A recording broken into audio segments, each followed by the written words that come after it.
Hi, my name is Courtney Jensen. Raise a hand. How many people want to go to space? Wow. All of you? Well, congratulations. That's not going to happen.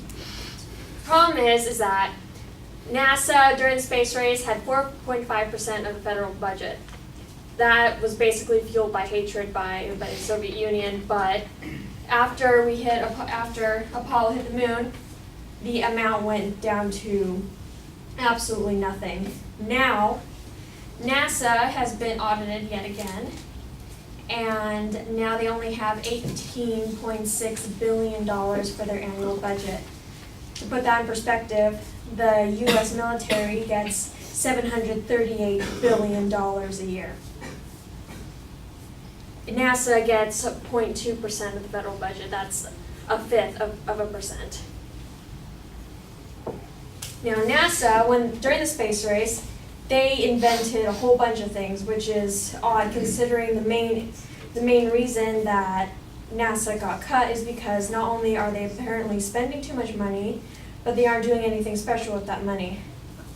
Now, there are 1,500 things that were invented either directly from NASA technology or spin-off from that technology, among those being CAT scanners, computer microchips, cordless tools, ear thermometers, insulation, freeze-dried food, visible braces, enriched baby food, joysticks, LED lights, memory foam, scratch-resistant lenses, shoe insoles, smoke detector, solar energy, the world's fastest swimsuit, water filtration systems, space blankets, landmine removers, workout machines, artificial limbs, firefighter gear, golf clubs, super soakers, car crash technology, plane wingtips, heart surgery lasers, life support systems, imaging technology for chromosome analysis, anti-icing systems, and pretty much everything anyone needs to survive in the most dangerous environment known to man. Think about it. Without NASA, no cell phones, no satellite TV, no social media, absolutely nothing of that sort. No GPS. Space has basically, as you've all proven, it's something that's in the hearts of a lot of people. A lot of people, they grow up going, ooh, I want to go to space, I want to be an astronaut. Well, the problem is, with the amount of money that NASA is making, they had to cancel the space program. This is going to hurt the technological advancement of pretty much the entire world, simply because that so much of our technology, so much of our jobs come from NASA. NASA is a massive undertaking. You don't need just the stereotypical aerospace engineers or astrophysicists. You need the geologists, the electrical engineers, the mechanical engineers, the biologists, the physicists. Pretty much every science known to man can find a job inside of NASA. And now they don't have enough money to even build a rocket. It's circular reasoning, basically. The government's saying that NASA isn't doing anything with the little money that they have, so they're cutting the money down and expecting them to do better with the less money.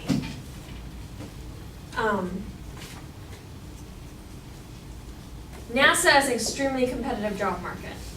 It's impossible to get a job in NASA because it's a very, very exclusive.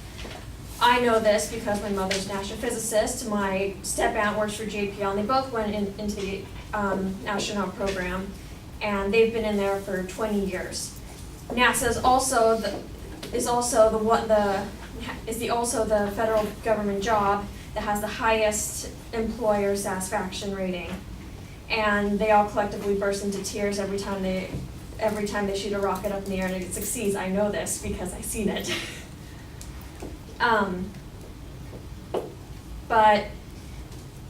And we're running out of space on Earth. We're running out of resources, and going out into space is where we would get a lot of those resources. There's a lot of different minerals that could be mined from comets, from different planets.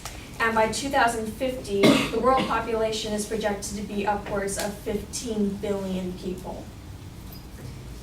Giving more money to the space program, to NASA, would allow more jobs to come in. And yes, we could put in more money to, say, civil engineering and upgrade the roads or invent a new road system, but honestly, who's going to be the one to build the hover car? Probably the people who are propelling us out into space. There are so many different inventions that are created simply because of NASA's program. Simply in that short amount of time, the 15 years they had during the space race, and all of those inventions that were created in that time, which propelled us into a new technological era. And now the government is cutting off the people who basically strong-armed their way into the 21st century. In conclusion, NASA really does not have enough money. Even like from the earlier presentation, just the prisoners are getting $50 billion a year. And the people who spend $6 to $7 billion on a single rover, who spend $5 billion shooting a rocket up in the air, are given only $18 billion and expect to get us to Mars in 10 years because of that. And so space is the final frontier. Thank you.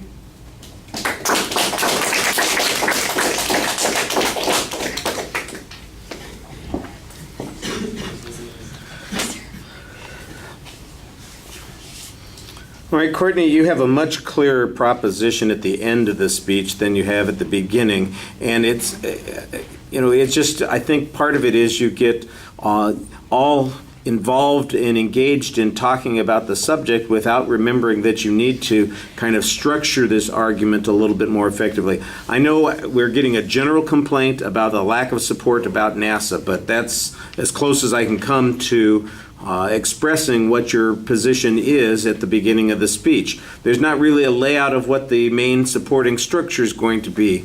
We get a lot of random data, and especially when you cite all of the particular examples, which I think is interesting and which helps make the point that NASA has valid productivity outside of space that has benefited us here on Earth. I think you've got a good argument to make there, but it just feels like it's a list as opposed to an argument. You need to be making an inference that says that these kinds of discoveries are being shortchanged because we don't have the budget that we once had.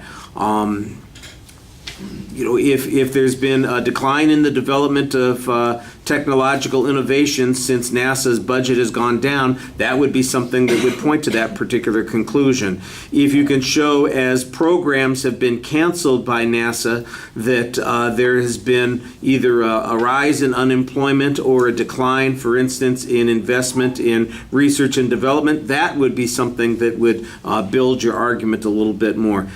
It just feels like you're randomly picking ideas out here and complaining about them instead of building a more coherent argument as to why we need to have a higher budget for NASA. What could they do that they're not able to do? What are they prevented from doing that we really need? You've got a little bit about the hidden potentials that are available to us, but again, that's really dependent on those past examples. Is there a reason to believe that research in space would get us greater outcomes than the research that we're doing here terrestrially? I think that that's one of the probable responses that you would get back, is that the type of research that was done in the past and that allowed us to have those sorts of breakthroughs, we've moved into different areas of technology where we're spending massive amounts of money. And it's not so much that it's the prisons or the military budget that soak these things up, although some of it is probably the military budget, but that we've got research, for example, research in the military budget. The military space program is huge. It's not NASA, but they spend a lot of money on all stuff that we're not allowed to know about. So the idea that there isn't technological innovation going on in space is, I think, probably not as accurate. And you just need a little bit more information from the perspective of policymakers and budgeting. And this is found, I think it's heartfelt. I think you've got some nice personal examples here. There's not anybody who's unhappy about space research. What they're worried about is that we're getting our more bang for our buck. And you need to show us, for instance, that we get more out of spending $20 billion more with NASA than we get from spending $20 billion on genetic research, on national security issues, on any of those other kinds of things. All right, thank you.